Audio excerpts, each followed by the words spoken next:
Assalamualaikum warahmatullahi wabarakatuh. Halo Ananda Teacher. Wah, senang ya sudah memasuki tahun ajaran baru dan di kelas yang baru. Bagaimana kabarnya? Semoga selalu dilindungi oleh Tuhan Yang Maha Kuasa dan selalu sehat walafiat. Mengawali semester ini, kita akan membahas materi tentang teks berita. Bersama teacher kita akan bahas materi selengkapnya.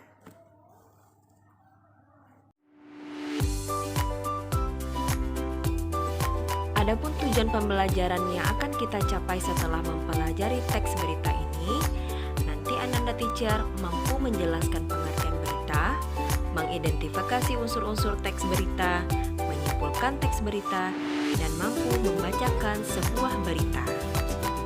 Baik Ananda Teacher, sebelum kita masuk pengertian berita, silakan Ananda Teacher baca sebuah berita pada slide ini.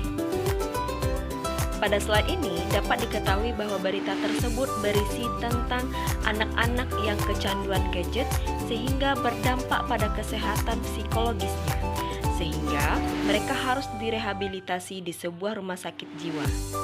Nah, berita ini terjadi di Provinsi Jawa Barat. Berdasarkan teks berita tersebut, dapat kita simpulkan bahwa berita berisi fakta atau kejadian yang benar-benar terjadi. Kemudian, berita berbentuk laporan, baik secara tertulis atau berupa teks maupun secara lisan atau disampaikan pada media massa seperti televisi atau media elektronik lainnya. Sekarang, silakan simpulkan sendiri apa pengertian berita menurut kamu. Kemudian, salinlah pada buku catatanmu dengan teratur dan rapi. Baik anak teacher, kita masuk pada materi kedua teks berita, yaitu unsur-unsur atau struktur berita. Langsung saja kita akan mengidentifikasi atau menganalisis struktur berita dengan mengajukan beberapa pertanyaan. Yang pertama, apa yang terjadi pada berita tersebut? Ratusan anak masuk RSJ karena kecanduan gadget. Di mana peristiwa tersebut terjadi? Di Cisarua, Provinsi Jawa Barat. Kapan peristiwa tersebut terjadi?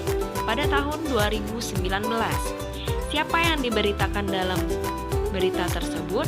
Ratusan anak. Mengapa peristiwa tersebut sampai terjadi? Untuk melarikan diri dari ketidaknyamanan dan jam pemakaian game yang sudah tidak proporsional. Bagaimana mengetahuinya?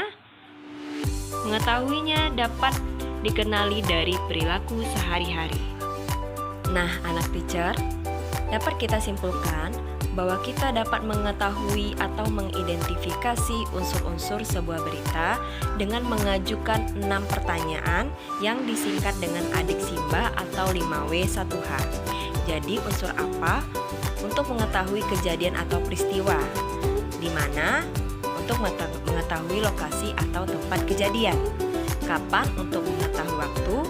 Siapa untuk mengetahui subjek atau orang yang diberitakan? Mengapa untuk mengetahui sebab terjadinya peristiwa?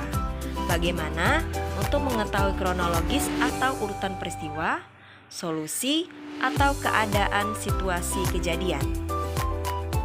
Baik anak teacher, kita masuk bagian ketiga pada teks berita, yaitu kaidah kebahasaan teks berita. Yang pertama, berita menggunakan bahasa standar atau bahasa baku. Maksudnya, bahasa dalam berita yang digunakan tidak boleh menggunakan bahasa daerah ataupun menggunakan bahasa gaul. Yang kedua, menggunakan kalimat langsung. Pada sebuah teks berita, terdapat sebuah argumen atau pendapat dari narasumber. Tentu dalam hal ini kita menggunakan kalimat langsung yang ditandai dengan tanda petik 2. Yang ketiga, menggunakan konjungsi penerang atau konjungsi bahwa. Keempat, menggunakan kata kerja mental. Apa maksudnya kata kerja mental ini? Kata kerja mental digunakan untuk berpendapat atau meyakinkan seseorang, sehingga apa yang kita sampaikan dapat dicerna dengan baik oleh orang lain. Seperti kata memikirkan, membayangkan, berasumsi, berpraduga, menduga, menyimpulkan, dan lainnya. Kelima, menggunakan keterangan waktu dan tempat. Karena dalam sebuah berita itu ada unsur di mana dan kapan, sehingga kita menggunakan keterangan waktu dan tempat. Keenam, menggunakan konjungsi temporal. Temporal maksudnya adalah urutan waktu, seperti kata kemudian, sejak, setelah, awalnya, akhirnya, sebelumnya, dan lain sebagainya. Keempat, kita langsung masuk langkah-langkah penyampaian teks berita. Yang pertama, menentukan sumber berita. Jadi, sebelum kita menyampaikan teks berita, kita perlu memilih berita apa yang akan kita sampaikan. Kedua, kita mendatangi sumber berita. Kita dapat mendatangi narasumber atau lokasi peristiwa. Ketiga, mencatat fakta-fakta berita dengan berkerangka unsur-unsur adik Simba, seperti yang sudah kita contohkan. Keempat, mengembangkan catatan itu menjadi sebuah teks berita yang utuh. Nah, baru setelah itu kita dapat menyampaikan sebuah teks berita. Baik anak teacher, kita masuk bagian terakhir atau bagian kelima pada materi teks berita, yaitu menyimpulkan teks berita. Adapun langkah-langkah sebelum kita menyimpulkan sebuah teks berita, yang pertama kita perlu mendengarkan atau membaca sebuah berita. Yang kedua, mencatat pokok-pokok berita, yaitu unsur adik Simba atau 5W1H.